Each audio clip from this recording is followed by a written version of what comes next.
बातम्यांचे नवनवीन अपडेट आपल्या मोबाईलवर पाहण्यासाठी प्रतीक्षा एक्सप्रेस न्यूजला सबस्क्राईब करा आणि बेल आयकॉनवर क्लिक करा। लाच स्वीकारताना पोलीस नाईक जाळ्यात। पंढरपूरमधील घटना। गुन्हा दाखल न करण्यासाठी मागितली रक्कम। सोलापूर।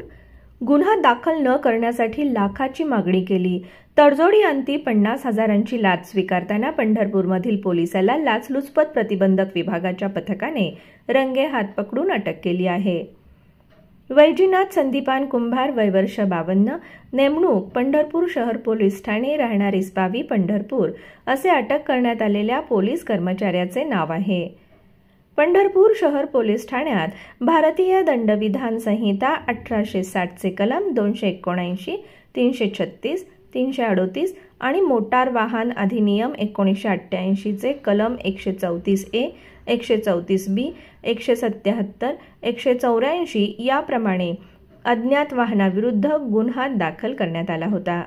गुन्ह्यात मोटारसायकल न दाखवण्यासाठी तसेच तक्रारदाराला आरोपी न करण्यासाठी पोलीस नाईक याने 1 लाख रुपयांच्या लाचेची मागणी केली होती।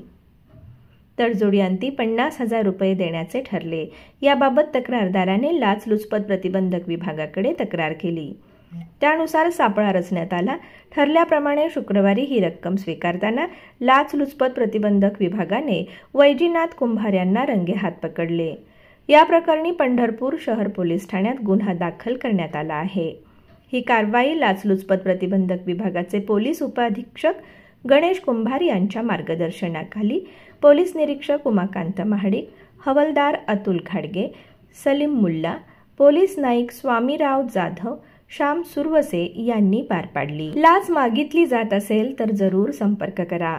भ्रष्टाचारासंबंधित काही माहिती असल्यास अगर लाच मागणाऱ्या लोकसेवकांबद्दल तक्रार असल्यास त्वरित लाचलुचपत प्रतिबंधक विभागाशी संपर्क साधावा असे आवाहन पोलीस उपअधीक्षक गणेश कुंभार यांनी केले आहे।